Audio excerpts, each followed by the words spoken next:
जिंदा लाश। हाँ, नाम नहीं जानता था मैं उसका। जब भी उसे देखता, ऐसी ही फीलिंग आती थी मेरे मन में। नाम लेते हुए देखा नहीं था किसी को उसका। बहू, भौजी या ऐ सुन, इन्हीं संबोधनों से पुकारे जाते हुए सुना था उसे। उसी बिल्डिंग की तीसरी छत के ऊपर बने कमरे में पिछले 5 बरस से किराए पर रह रहा था। मेरे से नीचे वाले फ्लोर पर मेरे दोस्त की फैमिली रहती थी और मैं उन्हीं का किराएदार था। दोस्त के परिवार के साथ मेरे संबंध बहुत अच्छे थे। जब भी कभी छुट्टी के दिन या शाम के समय बालकनी में खड़ा होता, वह अक्सर नजर आती। ऐसा लगता जैसे रॉबोट हो, यंत्र चालित सी, अपनी उसी स्पीड से सारे काम निपटा रही होती।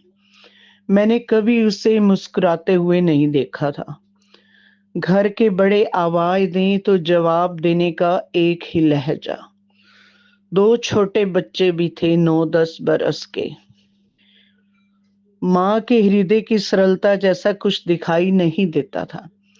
उसका व्यवहार उनके साथ भी नपातुला सा देखकर मुझे बहुत आश्चर्य होता था कि कोई भी इंसान इतना भावनाहीन कैसे हो सकता है।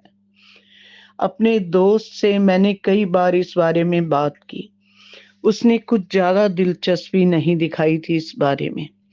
वह उसे भौजी कहकर बुलाता था। दूर का रिश्ता था उन दोनों के परिवार में। मेरे मन में उत्सुकता रहती थी, क्या वह पैदाइशी ही इसी स्वभाव की है? जवाब मिला था अपने दोस्त राजेश से, अरे नहीं, 15 बरस पहले जब वह ब्याह कर आई थी, बिल्कुल फूल की तरह खिली हुई थी, हंसती मुस्कुराती, मगर धीरे धीरे फूल की तरह ही मुरझाने लगी थी। भाई का लहजा बहुत सख्त था। उसे उसका यूं सबसे खुलकर बात करना पसंद नहीं था। हंसी ठिठोली कुछ भी पसंद ना था। जब वह अपनी बड़ी बड़ी आंखों से घूर कर उसे देखता, उसकी मुस्कुराहट उसके होठों के बीच में पिस जाती और वह सहम कर नजर झुका लेती। प्रेम क्या होता है वह जान ही ना पाई थी। पति पत्नी का रिश्ता सिर्फ भौतिक और शारीरिक जरूरतों की पूर्ति का साधन बनकर रह गया था। अपने मन की बात मायके में भी किसी को ना बताती थी, शायद लोक लाज के डर से और माता पिता को कोई कष्ट ना हो, ये सोचकर। पति की संवेदनहीन आवाज जैसे हर घड़ी उसके कान में गूंजती रहती। हर घड़ी जैसे दिमाग में एक ही अलार्म बजता, ए सुन, खाने में समय पर बना देना, ए सुन, कपड़ा प्रेस करके टांग देना, ए सुन, तूने ये कपड़ा धोकर क्यों नहीं रखा, सुन, आज बच्चों को जल्दी सुला देना। बस इसी सब में उसकी जिंदगी एक रोबोट की तरह चल रही थी। उस शख्स ने, जो उसका पति था, कभी उसे उसका नाम लेकर भी नहीं पुकारा था। वह बिना कोई जवाब दिए हर हुक्म की तामील किया करती थी। उसने अपने सभी अरमान मार दिए थे, अपनी खुशी, वह खुद क्या है, ये सब भूलकर वह एक चलती फिरती लाश सी बन गई थी। उसकी की जाने वाली उपेक्षा उसे हर पल एहसास दिलाती थी कि तुम कमजोर हो, तुम सिर्फ गुलाम हो, तुम्हारा मालिक पुरुष है, उसका विरोध करना पाप है, वह चाहे तुम्हारे अरमानों का गला घोंट सकता है, उसके लिए तुम सिर्फ वंश वृद्धि की मशीन हो। प्रेम की भावना ना जाने कब दफन हो गई उसके अंदर। सिर्फ कर्तव्य शेष था। शादी के 3 बरस बीतने पर भी जब कोई संतान ना हुई तो उसका जिम्मेदार भी उसकी सास उसे ही ठहराती थी। अब उन्हें कौन समझाता कि मशीनें बच्चे नहीं जना करती। 3 साल बाद उसके रॉबर्ट जैसे शरीर ने 2 बच्चे भी पैदा किए। बच्चों की पैदाइश भी उसके अंदर मातृत्व की भावना को ना जगा पाई थी, क्योंकि वह तो एक जिंदा लाश बन चुकी थी। किसी ने उसे समझने की कोशिश ना की थी। बच्चों से उसके भावहीन व्यवहार को देखकर सभी रिश्तेदार उसके लिए बातें बनाते थे। शादी के 15 बरस बीत गए। सब उसी स्थिति में समान चल रहा था। शायद अभी नियति में और भी बहुत से इम्तिहान लिखे थे। तेज गर्मी की दोपहरी थी जब घर वालों को उसके पति के एक्सीडेंट की खबर मिली। घर वालों के साथ वह भी अस्पताल पहुंची। चेहरे पर कोई पीड़ा भाव ना थे, बस कर्तव्य बोध से बंधी थी। इस भयानक एक्सीडेंट में जान तो बच गई थी, मगर उसके पति की टांगों को लकवा मार गया था। चलने फिरने से लाचार, हर काम में दूसरे की मदद की जरूरत थी। वह अपना कर्तव्य ईमानदारी से निभा रही थी। हॉस्पिटल से छुट्टी होने पर उसकी तीमारदारी के लिए एक हेल्पर रख लिया था। माँ बाप अपने बेटे की दशा देखकर हर घड़ी दुखी रहते थे, मगर उस पर तो किसी तरह के भाव का असर ना था।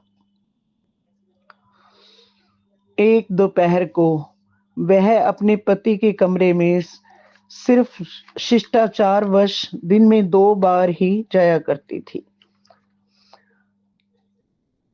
सुबह और रात को सोने से पहले। उसके चेहरे पर ना कोई गम था, ना ही संतोष, ना बदले की भावना।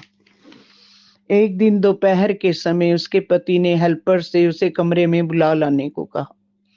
जब वह कमरे में दाखिल हुई तो उसके पति ने हेल्पर से कहा कि तुम थोड़ी देर के लिए बाहर घूम आओ, मैं फोन करके तुम्हें बुला लूंगा। हेल्पर कमरे से बाहर चला गया। वह सिर झुकाए पति के बिस्तर के पास खड़ी थी।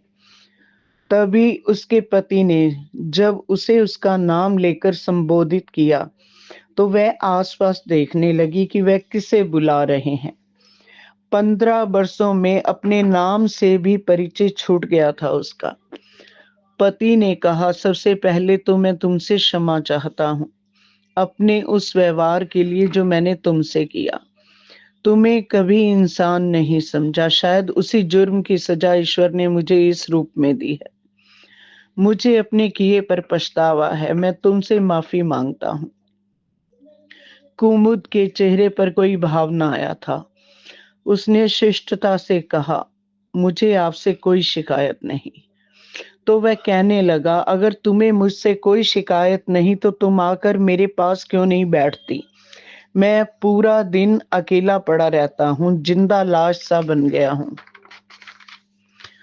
उसकी जुबान पर जैसे ही ये शब्द आया, जिंदा लाश, तो कुमुद नाम की इस जिंदा लाश में मानो सरसराहट सी होने लगी।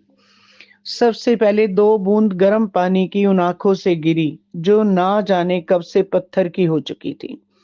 फिर उसने जाने कब से भींचे हुए होठों पर एक थरथराहट सी आ गई और जबान कब से पत्थर के नीचे रखी हुई जुबान में एक ताकत सी आ गई। मुंह में दबे हुए शब्द बाण एक एक करके वार करने लगे। कुमुद ने जैसे 15 बरस के अपनी जमा पीड़ा पिघले शीशे की तरह पति के कान में उड़ेलना शुरू किया। जिंदा लाश, आपको अब एहसास हुआ जिंदा लाश क्या होती है? अरे आप तो अपाहिज हुए हैं। 15 बरस तक ये चलती फिरती जिंदा लाश आपको कभी दिखाई क्यों नहीं दी? जिसे जिंदगी जीने का हक आपने कभी नहीं दिया। क्यों नहीं आप कभी ये एहसास आपको हुआ कि मुझे भी जीने का हक है? आपने हमेशा मुझे अपना गुलाम समझा, खुद को मेरा मालिक। मैंने जीते जी अपने अरमानों का गला घोट दिया। अब आप एक जिंदा लाश से कैसे उम्मीद कर सकते हैं कि वह दूसरी जिंदा लाश में प्राण फूके? कहकर वह कमरे से बाहर निकल आई। उसकी आंखों से अविरल आंसुओं की धारा बह निकली थी। अगली सुबह रविवार था। सुबह नाश्ते के बाद मैंने राजेश से कहा कि मैं इंसानियत के नाते भाई साहब की तबीयत पूछने जाना चाहता हूँ। हम दोनों नीचे पहुंचे। राजेश ने डोर बेल बजाई।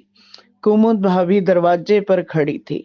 मेरी आंखें विश्वास नहीं कर पा रही थी, क्या ये वही औरत है सजी संवरी सुंदर साड़ी में वह ऐसे लग रही थी जैसे कुदरत के न्याय ने जिंदा लाश में प्राण फूंक दिए हों।